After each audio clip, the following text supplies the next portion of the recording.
আসসালামু আলাইকুম। সকলকে আমন্ত্রণ আনন্দ টিভি রাতের সংবাদে। আপনাদের সঙ্গে আছি আমি সুমাইয়া আজাদ।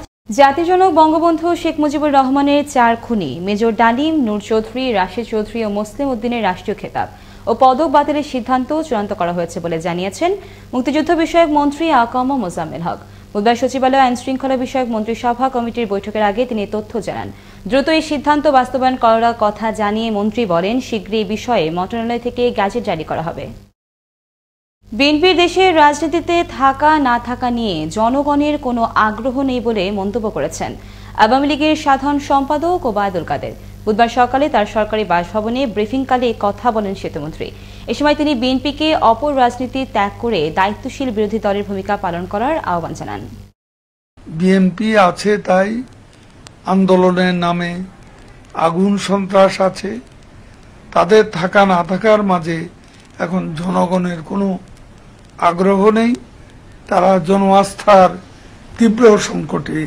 4 বছরেও দেশে ফিরতে না পারায় হতাশ হয়ে ভাসানচর থেকে রোহিঙ্গারা পালিয়েছিল বলে মন্তব্য করেছেন পররাষ্ট্রমন্ত্রী ডক্টর এ কে আব্দুল মোমেন।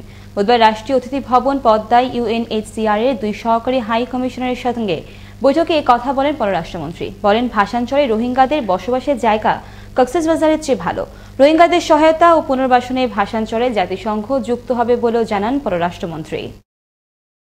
সিলেট 3, ঢাকা 14 ও কুমিল্লা 5 সংসদীয় আসনের উপনির্বাচন অনুষ্ঠিত হবে চলতি বছরের 14 জুলাই। এই তথ্য নিশ্চিত করেন নির্বাচন কমিশন সচিব হুমায়ুন কবির খন্দকার। বুধবার আগারগাঁওয়ে নির্বাচন ভবনে কমিশনের এক সভা শেষে নির্বাচনের তারিখ ঘোষণা করা হয়। এ সময় সচিব জানান, আসনগুলো নির্বাচনের মনোনয়নপত্র দাখিলের শেষ দিন 15 জুন, মনোনয়নপত্র বাছাই 16 জুন, মনোনয়নপত্র প্রত্যাহারের শেষ দিন 23 জুন, প্রতীক বরাদ্দ 24 জুন এবং ভোট গ্রহণ অনুষ্ঠিত হবে আসছে 14 জুলাই।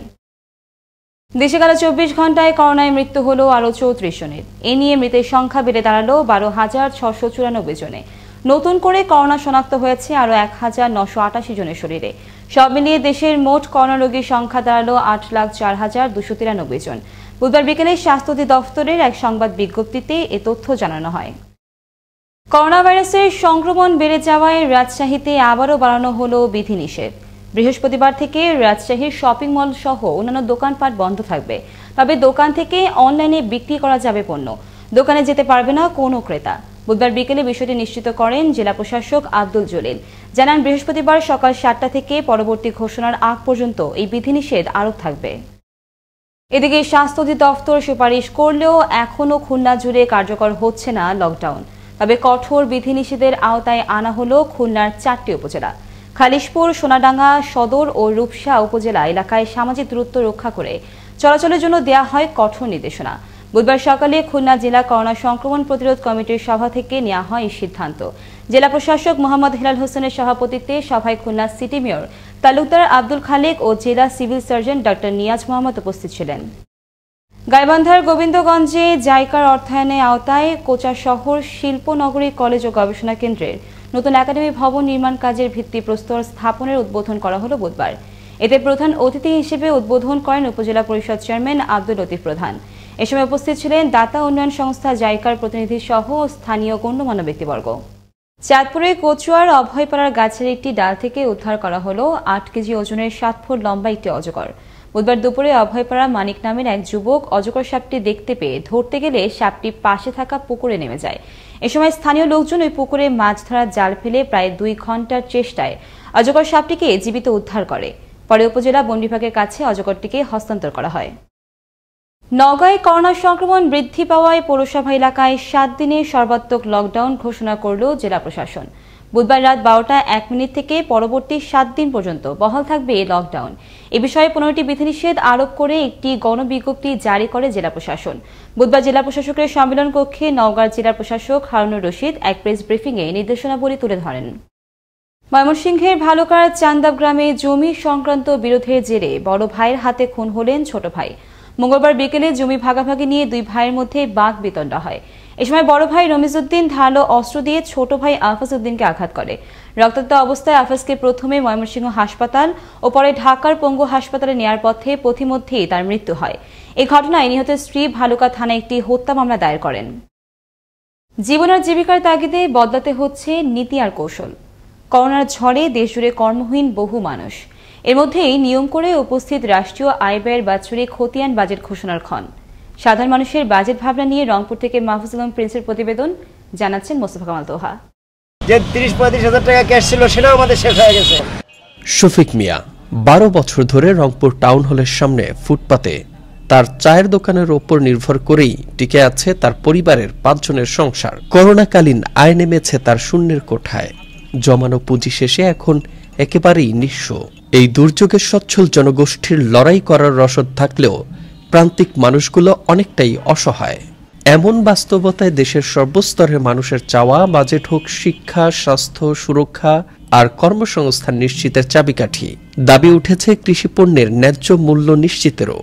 মধ্যস্বত্বভোগীরা এখান থেকে যে সুবিধাটা নেয়, প্রকৃত যারা কৃষক যারা উৎপাদন করেন তারা কিন্তু বাজার মূল্যটা পান না। সুতরাং গভর্নমেন্টের খেয়াল রাখা উচিত যে বাজার মূল্যে যাতে কৃষকরা কৃষি পণ্য যথাসময়ে বিক্রি করতে পারে, তাহলে আজকের বাংলাদেশের যে খাদ্যের অবস্থাটা আছে এটা আরো বাড়বে বলে আমরা আশা করি। যেভাবে ক্ষতিগ্রস্ত, তো আমরা তাদের প্রণোদনার জন্য দাবি জানাই। শিক্ষার্থীদের আমরা যে বিনামূল্যে করোনা ভ্যাকসিন দেয়া, তার জন্য একটা প্রণোদনা দরকার। তবে প্রচলিত বাজার ব্যবস্থাকে সক্রিয় রেখেই বিনিয়োগ ও কর্মসংস্থান বৃদ্ধিতে জোর দিবেন বলে আশা ব্যক্ত করেন রংপুরে ব্যবসায়ীদের বড় সংগঠনের এই নেতা। বিভাগওয়ারি 8টি বিভাগ, এই বিভাগের মধ্যে আলাদা আলাদা থোক বাজেট দিয়ে যে বিভাগে যেসব এলাকা অনুন্নত আছে, শিল্প অঞ্চল নাই, সেই এলাকা আলাদা থোক বাজেট দিয়ে শিল্প অঞ্চল করে মানুষের কর্মসংস্থান সৃষ্টি করা, শিক্ষার মান উন্নয়ন করা, চিকিৎসার মান উন্নয়ন করা, যোগাযোগ ব্যবস্থা উন্নয়ন করার জন্য আলাদা থোক বাজেট দেওয়া উচিত।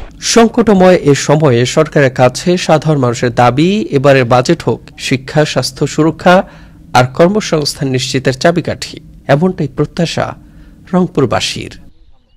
মোস্তফা কামাল তোহা, আনন্দ টিভি, ন্যাশনাল ডেস্ক। সোমবার বিকেলে কক্সবাজারে 2 সন্ত্রাসী গ্রুপের গোলাগুলিতে নিহত হলেন রায়হান ও সাহিদুল হক নামের 2 জন। অতিরিক্ত পুলিশ সুপার সদর সার্কেল মামুনুল ইসলাম বিষয়টি নিশ্চিত করে জানান, রায়হান ও আশু আলী গ্রুপের সংঘর্ষে ঘটনাস্থলে নিহত হন শাহেদ। অপরদিকে রায়হানকে গুলিবিদ্ধ অবস্থায় কক্সবাজার জেলা সদর হাসপাতালে আনা হলে কর্তব্যরত চিকিৎসক তাকে মৃত ঘোষণা করেন। নিহত শাহেদ আশু আলী গ্রুপের সক্রিয় সদস্য। বরিশালের আগৈলঝাড়ার গৈলা ইউনিয়নের প্রতিহার গ্রামের মোবাইল ব্যাংকিং ব্যবসায়ী সৈয়দ কাউসার আহমেদ নিখোঁজ হন গেল বৃহস্পতিবার। এর 2 দিন পর গেল রাতে বরিশাল ঢাকা মহাসড়কের গরু নদীর কটকস্থল এলাকা থেকে তাকে উদ্ধার করা হয় হাত পা বাঁধা অজ্ঞান অবস্থায়। তাৎক্ষণিক নেওয়া হয় উপজেলা স্বাস্থ্য কমপ্লেক্সে। এ বিষয়ে তদন্ত চলছে বলে জানান আগৈলঝাড়া থানার উপপরিদর্শক আব্দুর রহমান। এই ছিল এখনকার মতো। আনন্দ টিভির সর্বশেষ সংবাদ এবং বিনোদন সবার আগে দেখতে ভিজিট করুন www.facebook.com/anandotv BD এই পেজে। ধন্যবাদ সকলকে, শুভরাত্রি।